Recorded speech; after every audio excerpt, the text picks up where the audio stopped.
Senator, transgender medicine is a very complex and nuanced field, and if confirmed to the position of Assistant Secretary of Health, I would certainly be pleased to come to your office and to talk with you and your staff about the standards of care and the complexity of this field.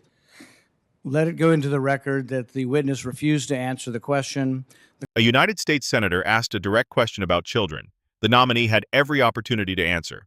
What happened next was entered into the congressional record permanently. Watch carefully. Genital mutilation has been nearly universally condemned.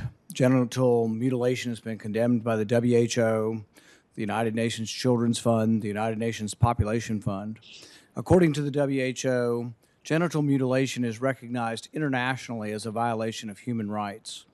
Genital mutilation is considered particularly egregious because, as the WHO notes, it is nearly always carried out on minors and is a violation of the rights of children.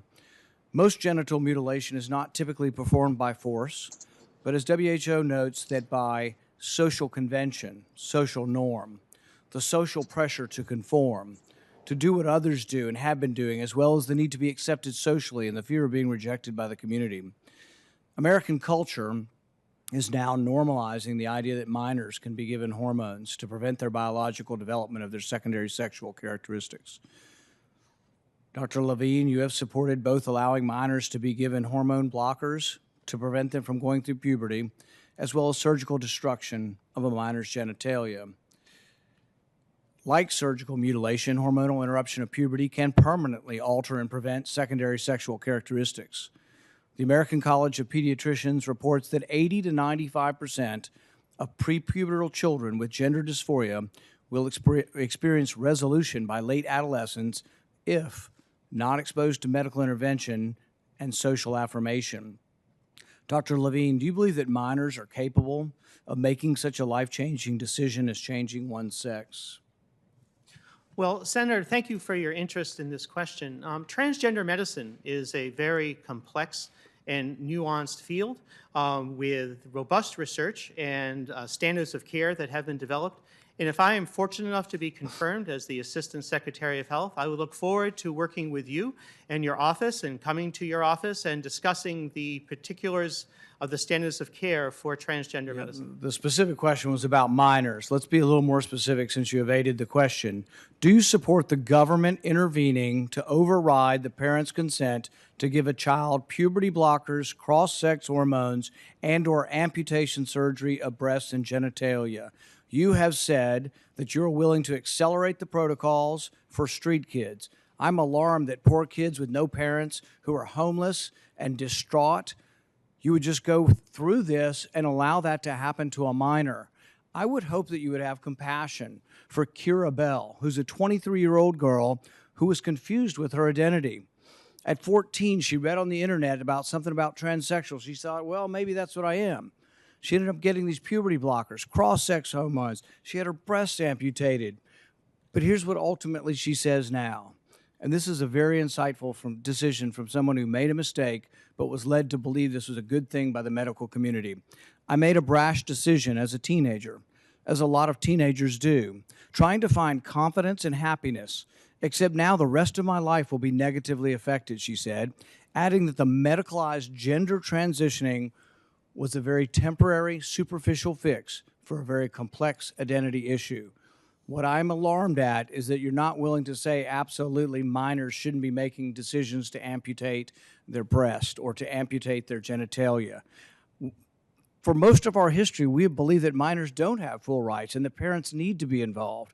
So I'm alarmed that you won't say with certainty that minors should not have the ability to make the decision to take hormones that will affect them for the rest. VO2. That phrase, refuse to answer, is not rhetoric. It is now a permanent line in the United States Senate record, and the silence it documents is not confusion. It is a calculated strategy. When a nominee for the nation's top health position cannot say whether a minor should permanently alter their body, that is not nuance. That is a policy position disguised as complexity. The children being discussed here do not get a congressional record. They get a decision made for them before they understand what forever means. Whose protection is actually the priority here? And why won't anyone say it plainly? Of their life. Will you make a more firm decision on whether or not minors should be involved in these decisions?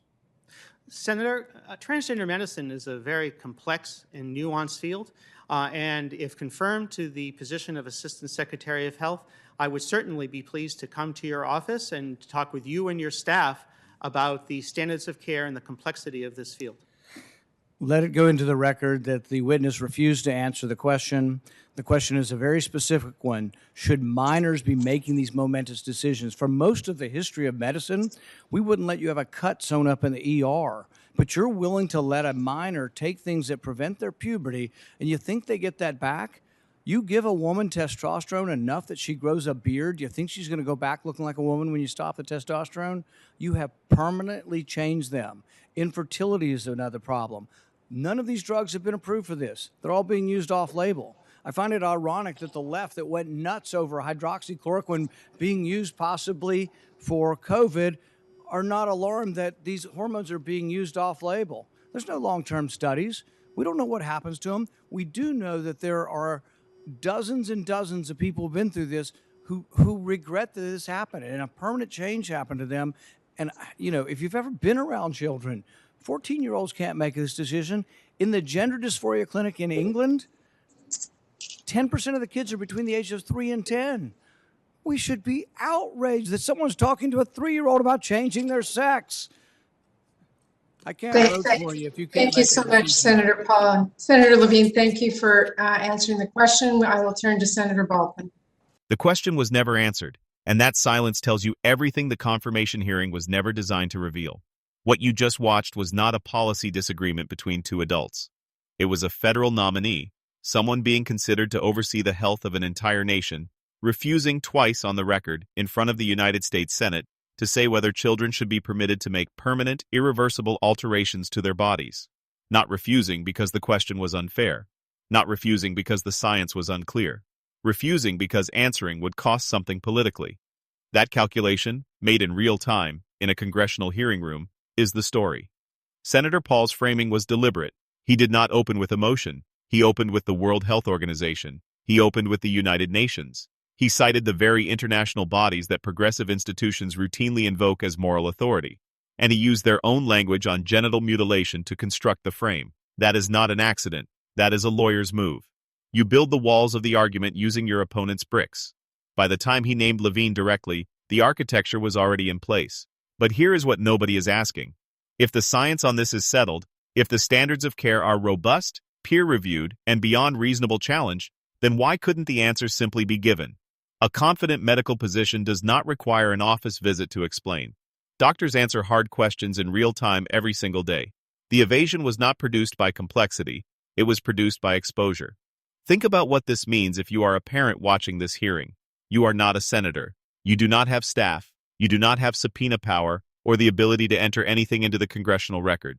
You are just a parent who may one day be sitting across from a school counselor or a pediatric specialist or a hospital intake form. And the institutional framework being built above your head will determine how much say you have in what happens to your child. The nominee who could not answer a yes or no question in the Senate would be the person shaping that framework. Kira Bell was 14. She read something on the internet. She made a decision that the medical system validated, accelerated, and performed. She was 23 when she said, publicly, that it was a brash decision made by a teenager trying to find confidence. She said the medicalized transition was a temporary, superficial fix for a complex identity issue. She won a landmark case in the UK courts. She did not get her body back. Paul put her name into this hearing on purpose, not as an abstraction, as a consequence, as a human result of institutional momentum moving faster than individual regret can catch up to. That is the argument he was making, and it is an argument that deserved a direct response. Why now? Why was this the confirmation moment where the question finally got asked this plainly? Because the Biden administration's first year was moving fast on this issue across multiple agencies simultaneously: health, education, the military. The confirmation of a nominee with a documented public record of supporting pediatric gender medicine was not incidental. It was directional. Paul understood that a non-answer in confirmation becomes a green light in policy. A nominee who would not draw a line in the Senate would not draw one in the department either. Supporters of pediatric gender-affirming care argue that the medical consensus supports these interventions when conducted under proper clinical supervision, with parental involvement, and within established protocols. They argue that gender dysphoria causes measurable psychological harm when untreated, that suicide risk among untreated transgender youth is real and documented, and that blocking these interventions is itself a form of harm. These are not fringe positions. They are held by major pediatric associations. Critics, and Paul represents the most direct version of this critique, argue that the 80 to 95% resolution rate cited among prepubertal children with gender dysphoria, if not medically intervened upon, means the default institutional response should be watchful waiting, not affirmation and acceleration. They argue that off-label drug use on children with no long-term study data is not medicine, it is an experiment. They argue that the political pressure on clinicians to affirm rather than explore is distorting the clinical process. What both camps are missing is the informed consent problem. These are minors.